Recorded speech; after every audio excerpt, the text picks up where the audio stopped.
નમસ્કાર, stock this વીકમાં આપનું સ્વાગત છે અને આ સપ્તાહે કયા શેર્સ ફોકસમાં રહ્યા અને આગળ હવે કયા સંકેતો પર નજર રાખવી જોઈએ એની ચર્ચા સાથે હાજર છું હું ઝરણા અનકંઠી. તો આ સપ્તાહની આપણે વાત કરી લઈએ તો ઘણું મહત્વનું સપ્તાહ રહ્યું અને આપણે આજે રીતે જાણીએ છીએ યુદ્ધને લઈને ઘણી અપડેટો આવતી દેખાઈ.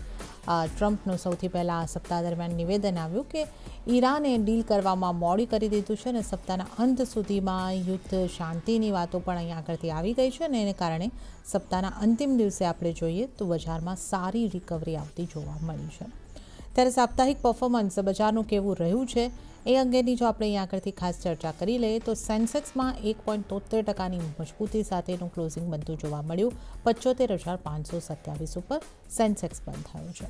નિફ્ટીની વાત કરીએ તો નિફ્ટીમાં પણ આપણે જોઈએ તો સાપ્તાહિક ધોરણે 1% મજબૂતી આવી અને 23,600 પાર 23,623ની આસપાસ નિફ્ટીનું ક્લોઝિંગ છે અને બેંક નિફ્ટીએ તો આઉટ પરફોર્મન્સ બતાવ્યું છે. 4.25% મજબૂતી સાથે બેંક નિફ્ટી આ સપ્તાહમાં 56,814 પર આવીને બંધ થતો જોવા મળ્યો છે.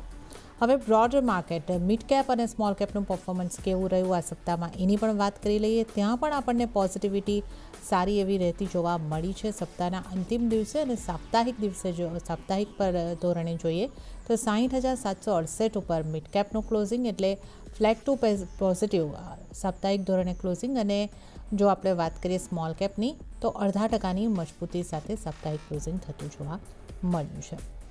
તો આપણે અહીં આગળથી ઇન્ડાઇસીસની વાત કરી લીધી. હવે સેક્ટરની વાત કરી લઈએ કે આ સપ્તાહમાં કયા સેક્ટર્સ રહ્યા કે જેણે ઘણું સારું પરફોર્મન્સ આપ્યું છે. ગેનર સેક્ટરમાં નિફ્ટી પ્રાઇવેટ બેંક 5.13%ની શાનદાર મજબૂતી બતાવી છે. ત્યારબાદ નિફ્ટી ફાઇનાન્શિયલ્સ 3.54%ની મજબૂતી, નિફ્ટી પીએસયુ બેંક 3.27% મજબૂત અને ત્યારબાદ નિફ્ટી એફએમસીજી 1% મજબૂત રહેલા આ સેક્ટર થયા છે.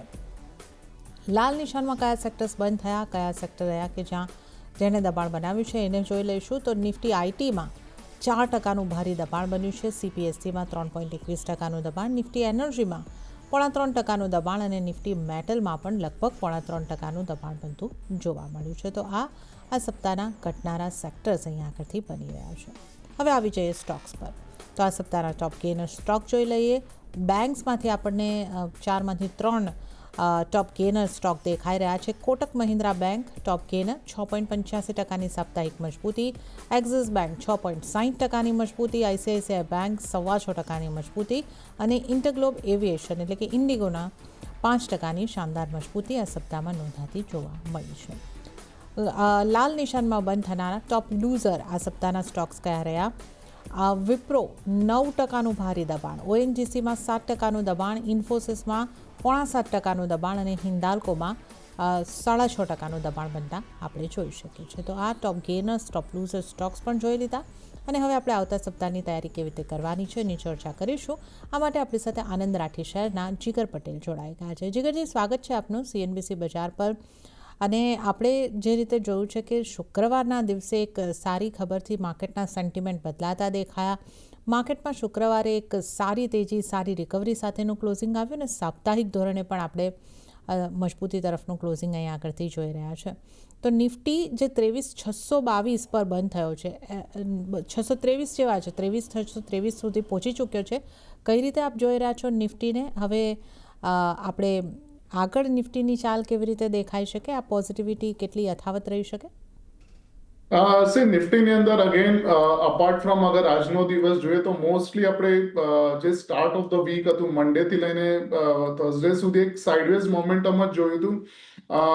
અરાઉન્ડ અગર લોઅર લેવલ્સમાં જોઈએ તો એક વખત આપણને 23,060-70 ના લેવલ્સ પણ 1 થી 2 વાર ટેસ્ટ થયા છે અને જેમ આપણે લાસ્ટ વીક વાત કરેલી ફ્રાઈડેના કે 23,100 ના નીચે જ્યાં સુધી ડિસિસિવ ક્લોઝિંગ નહીં આવે ત્યાં સુધી સ્ટ્રક્ચર ઇન્ટેક્ટ જ રહેશે, બુલિશ જ રહેશે અને એક્ઝેક્ટલી આપણે ફ્રાઈડે એટલે આજના સેશનમાં આપણે ઓલમોસ્ટ 400 પોઈન્ટની રેલી જોઈ છે સિંગલ ડેની અંદર અને ઓવરઓલ આજની જે રેલી હતી એની અંદર ઓલમોસ્ટ અગર જોઈએ તો છેલ્લા 7 થી 8 દિવસના જે મેજર રેઝિસ્ટન્સ હતા એ બધા બ્રેક થતા જોયા છે અને ઇમ્પોર્ટન્ટલી કે જે 23,550નું એક મેજર રેઝિસ્ટન્સ હતું એ પણ બ્રેક થયું છે અને એના ઉપર ઓલમોસ્ટ આપણે ડેઝ હાઈના નજીક પણ બંધ થયા છે આજના દિવસની અંદર.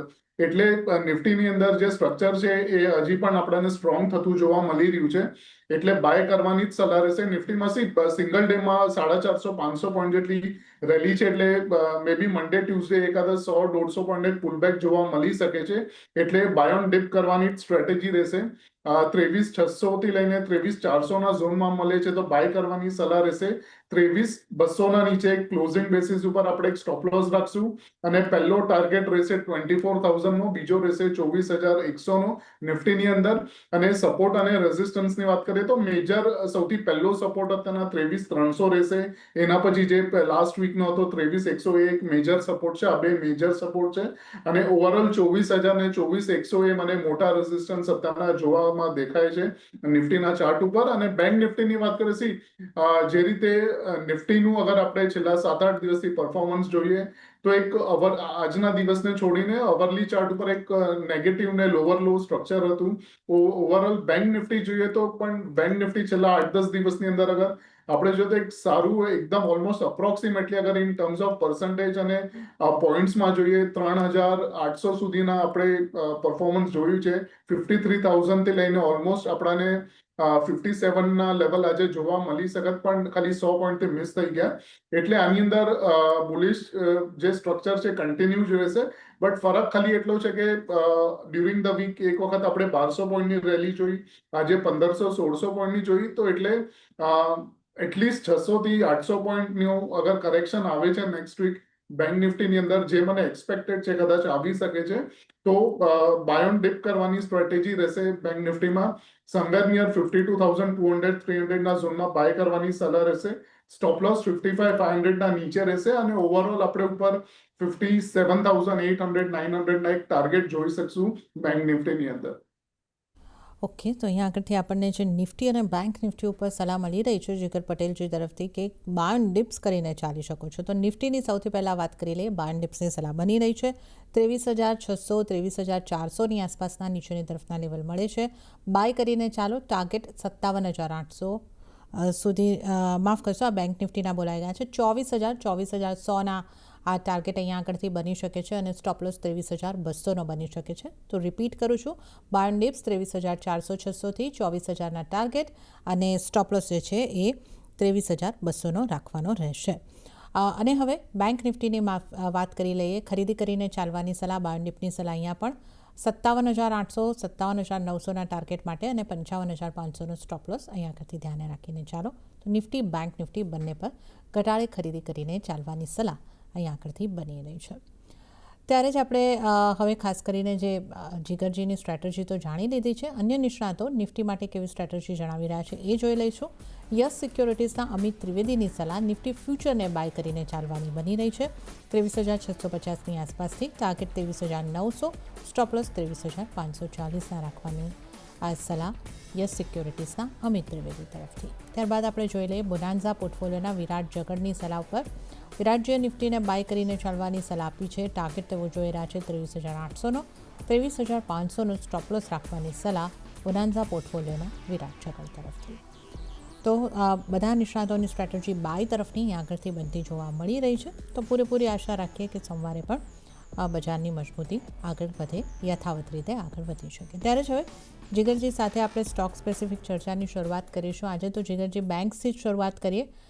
શાનદાર performance private bank, PSU bank બંને બતાવ્યું છે. ટોપ ગેનર્સમાં 3 સ્ટોક બેંક્સના જ રહ્યા. કોટક, એક્સિસ, ICICI બેંક બધા 6%ની ઉપરની મજબૂતી અને SBIની વાત કરીએ તો 4%ની મજબૂતી જોવા મળી છે. બેંક્સને કઈ રીતે જોઈ રહ્યા છો? પ્રાઇવેટ બેંક કે PSU બેંક અથવા બંનેમાંથી કયા સ્ટોક તમને પસંદ પડી રહ્યા છે? ઇન ટર્મ્સ ઓફ સ્ટ્રક્ચરની વાત કરશું તો સૌથી પહેલા પ્રાઇવેટ બેંક્સમાંથી મને HDFC બેંક ગમી રહ્યું છે. ઓવરઓલ છેલ્લા 1-1.5 મહિનાથી જે આપણે કરેક્શન જોઈ રહ્યા હતા એ એક્ઝેક્ટલી આપણે જોઈએ તો એપ્રિલ મહિનાનો જે લો હતો સમવેર નિયર 730-729નો, એના જસ્ટ આજુબાજુમાંથી જે એક રિવર્સલ અને ડબલ બોટમ સ્ટ્રક્ચર જોયું છે. અને એક્ઝેક્ટલી અગર આપણે રિટ્રેસમેન્ટની વાત કરીએ તો 88.6%નું એક રિટ્રેસમેન્ટ પણ જોવા મળી છે અને એક બુલ ડાયવર્જન્સ પણ છે ડેલી ચાર્ટ ઉપર. એટલે HDFC બેંકમાં જે લેવલ્સ અત્યારના છે એ પ્રમાણે એડવાઇસ એ જ રહેશે કે ટ્રેડિંગ ના કરવાની આ લેવલ્સ ઉપર, બીકોઝ આ જે બધા લેવલ છે એ કદાચ આપણાને 5 થી 6 મહિનામાં કદાચ જોવા પણ ના મળે, તો બાય ઓન ડિપ કરીને એક પોર્ટફોલિયો બિલ્ડ કરી શકાય છે આની અંદર આ પર્ટિક્યુલર લેવલ્સથી. ઓવરઓલ સ્ટોપ લોસ આપણે 735 ના નીચે રાખશું ક્લોઝિંગ બેસિસ ઉપર, અને સૌથી પહેલો ટાર્ગેટ રહેશે 820 નો અને બીજો રહેશે 830 નો એચડીએફસી બેંકમાં.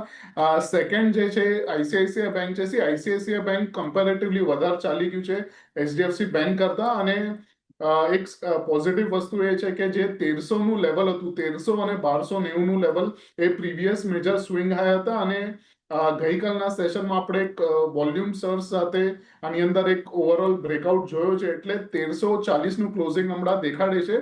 એટલે 1340 ઉપર બાય કરવાની સલાહ નથી, બટ અગર 1310 1300 સુધી પણ મળે છે 2-3 દિવસની અંદર, તો ડેફિનેટલી એ લેવલ્સે બાય કરવાની સલાહ રહેશે, અને એ કેસમાં 1260 ના નીચે એક સ્ટોપ લોસ રહેશે, અને ઓવરઓલ ઉપર આપણે 1410 1420 ના ટાર્ગેટ લઈને ચાલશું. થર્ડ છે કોટક બેંક છે. કોટક બેંકમાં પણ બાય કરવાની સલાહ છે, અને મને હજી પણ યાદ છે કોટક બેંક આપણે 2 થી 3 વીક પહેલા પણ એક વખત ડિસ્કસ કરેલો, ત્યારે આપણી એ વાત થઈ હતી કે જે મંથલી યરલી પીવટ જે છે એ સમવેર નિયર 370 380 ના ઝોનમાં છે. ત્યાં જ એક બેઝ ક્રિએટ થઈને આજે એક બ્રેકઆઉટ જોવામાં મળ્યો છે. એટલે આની અંદર પણ એક મોટું આપણાને રેલી જોવા મળી શકે છે નેક્સ્ટ 1 થી 2 મહિનાની અંદર. એટલે બાય ઓન ડિપ કોટક બેંકમાં પણ રહેશે 403 થી 395 સુધી બાય કરવાની સલાહ છે. 375 ના નીચે એક સ્ટોપ લોસ રહેશે, અને ઓવરઓલ 435 નો પહેલો ટાર્ગેટ, બીજો રહેશે 440 નો. અને ચોથી બેંક જે મને ગમી રહી છે એસબીઆઈ પીએસયુ માંથી. ઘણા ટાઈમનો એક કરેક્શન હતું, અને રિસેન્ટલી એક બેઝ બનાવીને એક ઓવરઓલ ઉપર આપણાને અપસાઇડ જોવા મળી રહી છે આની અંદર. એટલે એસબીઆઈમાં પણ બાય ઓન ડિપ કરવાની સલાહ રહેશે. સ્ટોપ લોસ જે રહેશે 980 ના નીચે રહેશે ક્લોઝિંગ બેસિસ ઉપર. પહેલો ટાર્ગેટ રહેશે 1060 નો, અને બીજો રહેશે 1080 નો. હવે આપણે આવતા સપ્તાહ માટે તમારી પસંદગીના સ્ટોક જાણી લઈએ, તો તમારા ટ્રેડિંગ કોલ્સ કયા રહેશે? સૌથી પહેલા તો ઇન્ડિગોની વાત કરીએ. ઇન્ડિગોમાં એક ઘણા ટાઈમ પછી એક કન્સોલિડેશન ચાલુ હતું, અને આજે એક રેન્જ બ્રેકઆઉટ જોવા મળી રહ્યો છે. લેવલ્સ હતા 4630 ના, અને ક્લોઝિંગ આપણાને 4700 ના ઉપર જોવા મળી રહી છે. અને ઇન ટર્મ્સ ઓફ ઇન્ડિકેટર્સની વાત કરીએ તો મેકડીમાં પણ એક bullish crossover about zero line છે, અને સાથે સાથે જે 50 દિવસની એક્સપોનેન્શિયલ એવરેજ અને સિમ્પલ મૂવિંગ એવરેજ છે, એક્ઝેક્ટલી અગર જોઈએ તો ત્યાં આગળ જ કન્સોલિડેશન થઈને એક બ્રેકઆઉટ જોવા મળ્યો છે. એટલે એઝમ્પશન એ છે કે આપણાને એટલીસ્ટ 3 થી 4 દિવસ સુધી આની અંદર એક અપસાઇડ જોવા મળી શકે છે ઇન્ડિગોની અંદર. બાય કરવાની સલાહ રહેશે 4700 થી લઈને 600 ના ઝોનમાં. સ્ટોપ લોસ જે રહેશે 4450 ની નીચે રહેશે. પહેલો ટાર્ગેટ 5100 નો રહેશે, અને બીજો રહેશે 5150 નો ઇન્ડિગોની અંદર. સેકન્ડ છે એમએનએમ છે. મહિન્દ્રા અને મહિન્દ્રામાં ઓવરઓલ ઘણા ટાઈમથી જે 2900 નું લેવલ છે એ સસ્ટેન થાય છે, અને ઓલમોસ્ટ અગર ઇન ટર્મ્સ ઓફ ટાઈમ જોઈએ તો આપણે 16 માર્ચથી કરંટ ડેટ સુધી, એટલે 2.5-3 મહિના સુધી આ લેવલ્સ મેન્ટેન રહ્યા છે. બુલિશ એન્ગલ્ફિંગ પેટર્ન પણ જોવા મળેલી 16 માર્ચના. ગઈકાલે પણ એક્ઝેક્ટલી 2900 ના લેવલથી આપણાને આ જ એક પર્ટિક્યુલર પેટર્ન જોવા મળી રહી છે, અને બુલ ડાયવર્જન્સ આની અંદર પણ છે લોઅર લેવલ્સથી. એટલે બાય કરવાની સલાહ છે. એક શાર્પ મૂવ નેક્સ્ટ વીક આમાં જોવા મળી શકે છે. સ્ટોપ લોસ જે રહેશે એમએનએમમાં 2900 ના નીચે રહેશે ક્લોઝિંગ બેસિસ ઉપર. આનો ટાર્ગેટ રહેશે 3250 નો એમએનએમમાં. થર્ડ સ્ટોક છે મારુતિ. મારુતિમાં પણ છેલ્લા 2-3 દિવસે કન્સોલિડેશન ચાલુ હતું, અને આ પણ એક 50 દિવસની સિમ્પલ મૂવિંગ એવરેજના ત્યાં જ જોવા મળેલું, અને આજે પણ એક રેન્જ બ્રેકઆઉટ એન્ડમાં જોવા મળ્યો છે. અને ઓવરઓલ સિંગલ ડેમાં જ આજે 2% નો ગેઇન્સ પણ છે આની અંદર. એટલે મારુતિમાં બાય કરવાની સલાહ છે. એસએલ રહેશે 12850 ની નીચે ક્લોઝિંગ બેસિસ ઉપર, અને ટાર્ગેટ લઈને ચાલશું 14000 નો પહેલો ટાર્ગેટ, બીજો રહેશે 14100 નો. ઓકે, તો જીગર પછીની પસંદગીના 3 સ્ટોક આપણે નજર કરી લઈશું. તો સૌથી પહેલાં તો ઇન્ડિગો પર, એટલે કે ઇન્ટરગ્લોબ એવિએશન પર ખરીદારી કરીને ચાલવાની સલાહ બની રહી છે. 4700ના આસપાસથી તમે ખરીદારી કરીને ચાલી શકો છો. 4450નો સ્ટોપ લોસ અને 5150ના ટાર્ગેટ તમને ઇન્ટરગ્લોબ એવિએશનમાં બનતા દેખાઈ શકે છે. ત્યારબાદ બીજી પસંદગીનું કાઉન્ટર જે જીગરજીનું બની રહ્યું છે એમએનએમ. ખરીદી કરીને ચાલવાની સલાહ, 2900નો સ્ટોપ લોસ અને 3250ના ટાર્ગેટ એમએનએમ માટે બની શકે છે. અને બીજો સ્ટોક પણ જે છે એટલે કે આમ ત્રીજો ટ્રેડિંગ કોલ એ મારુતિ સુઝુકીનો આ પણ ઓટો સ્ટોક્સમાંથી ખરીદી કરીને મારુતિ પર ચાલવાની સલાહ. ટાર્ગેટ 14,100નો, સ્ટોપ લોસ 12,800નો રાખવાનો રહેશે. તો M&M, મારુતિ સુઝુકી આ બે ઓટોમાંથી અને એક ઇન્ટેગ્રો બેફિશન આ 3 સ્ટોક જીગરજીને આવતા સપ્તાહ માટે પસંદ પડી રહ્યા છે. તો આ સ્ટોક પર આપણે નશો કરી લીધી ટ્રેડિંગ કોલ. અને હવે જો આપણે ચર્ચાની અંદર આગળ વધીએ, આઈટી સ્ટોક્સમાં સૌથી વધારે ઘટાડો આવ્યો. વિપ્રો 9% જેટલો તૂટ્યો, ઇન્ફોસિસ 7.5% જેટલો તૂટ્યો અને અન્ય સ્ટોક્સ પણ હતા કે જ્યાં આપણે ઘટાડો જો એચસેલ ટેક મહિન્દ્રા બધા 3.5-4%ની આસપાસનું દબાણ દર્શાવી રહ્યા હતા. જીગરજી, આઈટી સ્ટોક્સમાંથી કોઈ સ્ટોક આપને એવો લાગે છે કે આ ઘટાડે પોર્ટફોલિયોમાં એડ કરી શકાય, લાંબા ગાળા માટે એડ કરી શકાય, કે કોઈ ટ્રેડિંગ વ્યૂ પણ હોય તો આપ જણાવશો અમને આઈટી સ્ટોક્સમાંથી? આઈટી સ્ટોક્સનું અત્યારના જેટલા પણ ફ્રન્ટ લાઇનર્સ છે એ બધા પોર્ટફોલિયોમાં એડ કરવા લાયક છે. સૌથી પહેલા તો આપણે વિપ્રોની વાત કરીએ. વિપ્રોમાં ઓલરેડી આપણે જે રીતે ફોલ જોયો છે સ્ટાર્ટ ફ્રોમ 2025 થી અગર જોઈએ, ઓલમોસ્ટ 2 વર્ષ જેવા થઈ ગયા કે 320 થી ઓલમોસ્ટ આપણાને 178-180 ના લોઝ જોયા છે. હવે ઇનફેક્ટ આની અંદર એક સારી વસ્તુ શું છે, આમ ચાર્ટ જોશું તો આપણને એવું લાગશે કે નેગેટિવ સ્ટ્રક્ચર છે. જે પ્રીવિયસ બ્રેકઆઉટ ઝોન હતો 2023નો, એ પણ ઓલમોસ્ટ સિમિલર લેવલ જે છે આપણાને જોવા મળી રહ્યા છે 179-178ના. અને ઓવરઓલ જ્યારે પણ સ્ટોકમાં આની અંદર જે લાસ્ટ લેગનો ફોલ આ કરંટ વીકમાં જોવા મળી રહ્યો છે, એમાં પણ વોલ્યુમ્સ એકદમ વધારે હતા અને ઓવરઓલ છેલ્લા 3 વીકથી વોલ્યુમ્સ એકદમ વધારે છે. જ્યારે પણ આટલા કરેક્શન પછી લોઅર એન્ડે આટલા વોલ્યુમ્સ આવે છે તો એનું એક જ ઇન્ડિકેશન હોય છે કે જે most probably retailers out of panic અહીંયાથી સેલ ઓફ કરીને નીકળી રહ્યા છે. એટલે ત્યાં જ આગળ આપણને એટલીસ્ટ એક બેઝ ક્રિએશન અને બોટમ ફોર્મેશન જોવા મળી શકે છે. એટલે વિપ્રોમાં ડેફિનેટલી ટ્રેડિંગ કરવાની તો સલાહ નથી, બટ ઓવરઓલ પોર્ટફોલિયોમાં એડ કરવો હોય તો આ લેવલ્સે 180 થી 170 ના ઝોનમાં આપણે કરી શકીએ છીએ. ઓવરઓલ સ્ટોપ લોસ 155 ના નીચે રહેશે આની અંદર.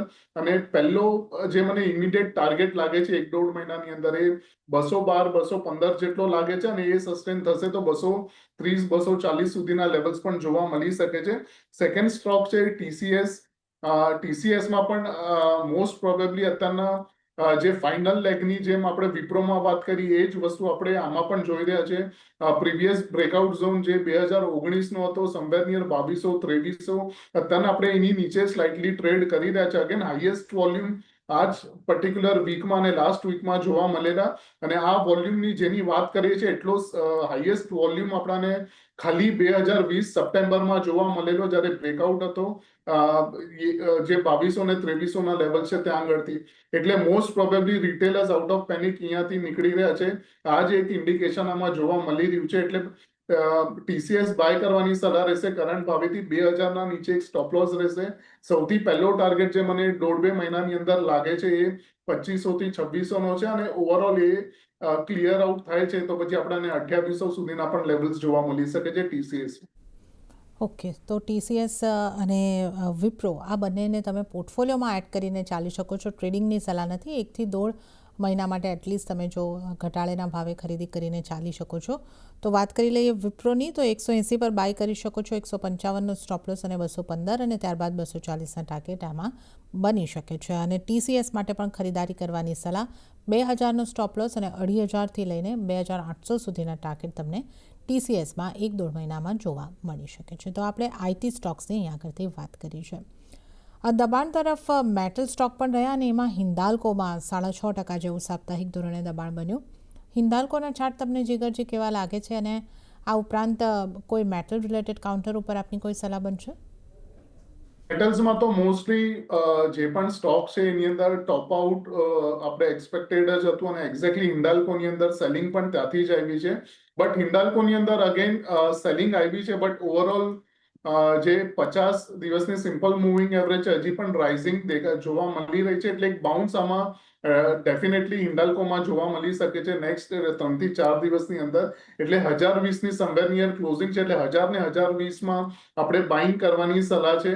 અને ઓવરઓલ નીચેમાં 970 ના નીચે એક સ્ટોપ લોસ રહેશે અને એક બાઉન્સ એક્સપેક્ટેડ છે 1100 સુધી, જે એક બેરિશ ગેપ હતો અપ્રોક્સિમેટલી 5-6 જૂનનો, એટલે 1100 ને એક ટાર્ગેટ રહેશે ને નીચે 970 ના નીચે એક વખત આપણે સ્ટોપ લોસ લઈને ચાલશો. અને જે વધારે ઇન ટર્મ્સ ઓફ સ્ટ્રક્ચર ગમી રહ્યો છે હિન્દ ઝિંક છે. હિન્દ ઝિંકમાં પણ એક કરેક્શન સારું આવ્યું છે અને જે સપોર્ટ રિસેન્ટલી લીધો છે ગઈકાલના દિવસમાં એક્ઝેક્ટલી બુલિશ ગેપ 8 એપ્રિલનો છે ને એના ઉપર જ ક્લોઝિંગ આપણે ગઈકાલે જોઈ હતી. ઇવન આજે પણ એક સારું એવું ગેપઅપ આમાં જોવા મળ્યું છે, એટલે બાય કરવાની જ ચાલે છે હિન્દુસ્તાન ઝિંકમાં. 560 ક્લોઝિંગ છે અપ્રોક્સ, એટલે 560 550 ના ઝોનમાં બાય કરવાની ચાલે છે. 530 ના નીચે એક સ્ટોપ લોસ રહેશે અને ઓવરઓલ ઉપર આપણે 620 640 સુધીના લેવલ્સ જોઈ શકીએ. ઓકે, તો મેટલ્સમાંથી બે સલાહ બની રહી છે. હિન્દાલ્કો પર તમે ખરીદી કરીને ચાલી શકો છો. 927નો સ્ટોપ લોસ તમારે રાખવાનો રહેશે. 1100 સુધીના આ ટાર્ગેટ, 970નો સ્ટોપ લોસ, 1100ના ટાર્ગેટ. અને હિન્દ ઝિંક ઉપર પણ ખરીદી કરીને ચાલવાનું છે. 560ની આસપાસથી ખરીદી કરો. 530નો સ્ટોપ લોસ, 620 અને ત્યારબાદ 640ના ટાર્ગેટ અહીંયા આગળ બની શકે છે. તો આ બે આપણે મેટલ્સના સ્ટોકની ખાસ કરીને વાત કરી છે. આ ઉપરાંત પીઆઈ ઇન્ડસ્ટ્રીના કાઉન્ટર પર નજર કરી લઈએ. આ કાઉન્ટર પણ આ સપ્તાહમાં ચર્ચામાં રહ્યું છે અને 5-5.5% સાપ્તાહિક મજબૂતી સાથે બંધ થયું છે. આના ચાર્ટ જીગરજી તમને કેવા લાગે છે અને અહીંયા કઈ રીતે આપની સલાહ બનશે? પીઆઈ ઇન્ડસ્ટ્રીઝમાં પણ ઓલમોસ્ટ જે રીતે સ્ટ્રક્ચર જે છે એ સિમિલર છે. જે આપણે એમએનએમ ની વાત કરી, સિમિલર, એક્ઝેક્ટલી સિમિલર જોવા મળી રહ્યું છે. છેલ્લા 1.5-2 મહિનાથી 2700ના લેવલ્સ મેન્ટેન રહ્યા છે અને છેલ્લા 2-3 દિવસની અંદર એક સારું મોમેન્ટમ ગેઇન થયું છે. હાઈએસ્ટ વોલ્યુમ આપણને 9th જૂનના જોવા મળ્યો છે અને એના પછી 1-2 દિવસથી એક કન્સોલિડેશન આમાં જોવા મળે છે. સાથે સાથે ઓવરઓલ ડબલ બોટમ સ્ટ્રક્ચર જોઈએ તો લાંબા ગાળે 2-3 મહિનાના ગેપે એક ડબલ બોટમ પણ જોવા મળી છે વીકલી સ્ટ્રક્ચર ઉપર અને બુલ ડાયવર્જન્સ પણ છે. આની અંદર બાય કરવાની જ સલાહ રહેશે અને જે ક્લોઝિંગ છે 2841 નું ક્લોઝિંગ છે, એટલે 2850 ના ઝોનમાં બાય કરવાની સલાહ છે. સ્ટોપ લોસ જે રહેશે 2675 ના નીચે રહેશે ક્લોઝિંગ બેસિસ ઉપર. પહેલો ટાર્ગેટ રહેશે 3150 નો અને સેકન્ડ રહેશે 3200 નો. ઓકે, તો પીઆઈ ઇન્ડસ્ટ્રી પર પણ પોઝિટિવ વ્યૂ, ખરીદી કરીને ચાલવાની સલાહ. 2850 પાસેથી ખરીદી કરો. 2475ની નીચેનો સ્ટોપ લોસ અને 3150 પહેલો ટાર્ગેટ, ત્યારબાદ 3200 સુધીના ટાર્ગેટ પીઆઈ ઇન્ડસ્ટ્રીઝમાં મળી શકે છે. અને ત્યારે જ જીગરજી સમય થઈ રહ્યો છે આપની પાસેથી રજા લેવાનો, તો આપના કોઈ ડિસ્ક્લોઝર? આપણે જે પણ સ્ટોક્સ ડિસ્કસ કર્યા, એમએનએમ, ઇન્ડિગો અને મારુતિ, અમે ઓલરેડી ક્લાયન્ટને રેકમેન્ડ કર્યા છે. એમાંના મારી કે ના કોઈ એસોસિએટની પોઝિશન છે. Thank you for having me on the show. Ji Jigarji, આપનો આભાર અમારી સાથે શો પર જોડાવા બદલ અને તમામ સ્ટોક્સ અંગે ચર્ચા કરવા બદલ. અને આ સાથે જ સ્ટોક ધીસ વીકમાં હાલ પૂરતું આટલું જ. હાલ મને આપશો રજા, પણ વધુ અપડેટ અને સમાચારો માટે આપ જોતા રહો CNBC બજાર. નમસ્કાર.